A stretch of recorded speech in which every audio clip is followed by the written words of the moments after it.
Hey everyone, and welcome back to the channel. Today, we're talking about something that's probably in every single one of our makeup bags, concealer. But what if I told you that the way you're reusing it might actually be making you look older? Yes, it's true. Those techniques we all learned back in 2016 just don't work for real life, especially if you have mature skin, fine lines, or any texture under your eyes. The goal isn't to create a mask, it's to look refreshed and awake with coverage that's totally undetectable. So, if you're ready to learn how to make your concealer work for you, not against you, let's get into the 3 biggest mistakes you might be making and, more importantly, how to fix them right now. Alright, let's tackle the biggest culprit first. Mistake number 1 is what I call the triangle of death. You know exactly what I'm talking about. It's that huge, inverted triangle drawn from the inner corner, down to the side of your nose, and back up to the outer corner. We were all taught to do this to brighten and conceal. But here's the reality check: this technique ages you instantly. Why? Because you're piling the thickest amount of product right onto your cheeks, the area that moves the most when you smile or talk. This creates a heavy, cakey layer that settles into every fine line, emphasizes pores you didn't even know you had, and inevitably cracks throughout the day, making you look tired and textured. So, how do we fix it? We're going to trade the triangle of death for what I like to call the suspension bridge method. It's all about strategic, minimal placement. Instead of painting a huge triangle, I want you to apply just 2 small dots of concealer. Put one tiny dot right at the inner corner of your eye, where most of us have that deep, bluish shadow. Then, place a second small dot at the very outer corner, slightly angled up towards your temple. Notice we're leaving the center of the under eye, right below your pupil, completely bare for now. This is key. Now for the blending. Start with the inner corner dot and gently tap it into place, focusing only on that area of darkness. Then, move to the outer corner dot. This is the magic part. Instead of dragging it down, you're going to blend it upwards and outwards, towards your temple. Think of it like a mini facelift in a dot. This creates an incredible lifting effect on the entire eye area, making you look more awake and snatched. By keeping the center bare, you avoid putting product where it's most likely to crease. You can then take whatever is left on your finger or brush and lightly sweep it over the center, but the bulk of the product is only where you need it. It's a total game changer. Less product, better placement, and a lifted, youthful result. Moving on to mistake number 2, which is just as common, the reverse raccoon. This is all about shade selection. The old rule was to pick a concealer that's 3, 4, or even 5 shades lighter than your skin tone to really brighten the under eye area. But this is one of the worst things you can do, especially if you have dark circles. Here's a little color theory for you. When you put a very light color, which is essentially white pigment, on top of a dark, bluish, or purplish circle, you don't get brightness. You get gray. It creates an ashy, chalky, and frankly, sickly-looking cast under your eyes, which only makes you look more tired.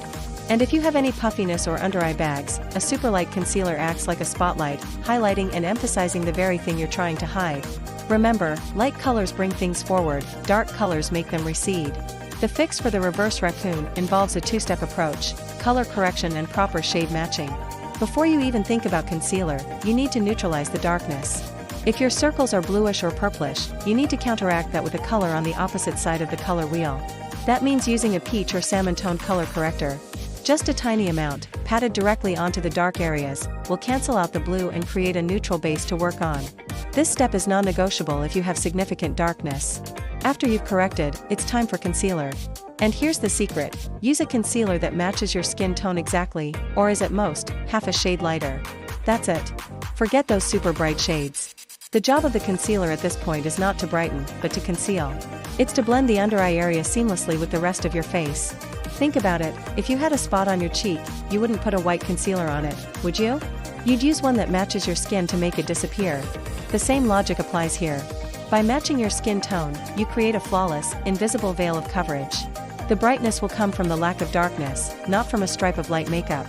And that brings us to mistake number 3, the Sahara Desert bake. This is all about how you set your concealer. For years, the trend was to pack on a thick layer of loose translucent powder, let it bake for several minutes, and then sweep away the excess. People also gravitated towards super thick, matte concealers that promised not to budge. But for anyone with even a hint of dryness or a single fine line, this is a recipe for disaster. The skin under our eyes is incredibly thin and has virtually no oil glands of its own. It's naturally drier than the rest of our face. When you apply heavy powder or use a drying matte formula, you are literally sucking every last bit of moisture out of that delicate skin. It instantly shrivels up, creating a crepe paper texture and making fine lines look like deep-set wrinkles. Those matte formulas might not move, but they also don't move with your face. So the second you smile or squint, they crack and look stiff. The modern way to set your concealer is all about hydration and what I call micro-setting. First, let's talk formula. Ditch the heavy, matte concealers. Instead, look for concealers with a serum-based, hydrating, or creamy formula. They have more slip, they move with your skin, and they reflect light in a way that gives a luminous, plump appearance rather than a flat, dry one. Next, let's change our tools and technique. Put down the dense sponge or powder puff. Instead, grab a small, fluffy eyeshadow blending brush. This is your new secret weapon for setting. Take your loose setting powder, tap a tiny amount into the lid, and swirl your fluffy brush in it. Now, this is the most important part, tap off almost all the powder from the brush. You want it to be barely coated. Then, looking up into a mirror to stretch the skin, lightly dust the powder only in the hollows. And on the areas where you tend to crease the most, usually the inner corner. Do not apply powder to the outer corner where crow's feet live. That area needs to stay hydrated and luminous. By using a fluffy brush and a tiny amount of powder, you're just setting the concealer enough to prevent creasing, without adding texture or taking away that beautiful, skin-like finish. And because you stuck around, I have a massive bonus pro tip for you that honestly makes more of a difference than any makeup product. Skin prep is 80% of the work. You simply cannot get a smooth concealer application on dry, dehydrated skin. It's like trying to paint on sandpaper. The concealer will skip, drag, and cling to every dry patch. So, the most important step happens before you even pick up your concealer. Every single morning, after you cleanse, apply a hydrating eye cream. And here's the key, let it sink in and absorb for at least 2 to 5 minutes before you go in with makeup. Let it do its job. This creates a plump, smooth, hydrated canvas, so your concealer will glide on effortlessly and blend like a dream. It makes all the difference in the world. So, to recap, ditch the heavy triangle for 2 strategic dots. Stop using super light concealer and start color correcting and matching your skin tone. And throw away the baking technique in favor of hydrating formulas and micro-setting with a fluffy brush. If you try these tips, I promise your under eyes will look smoother, brighter, and years younger. Thank you so much for watching today. If you found this helpful, please give this video a thumbs up, and don't forget to subscribe so you don't miss out on more tips to help you look and feel your absolute best. Let me know in the comments which mistake you were making. See you in the next one. Bye.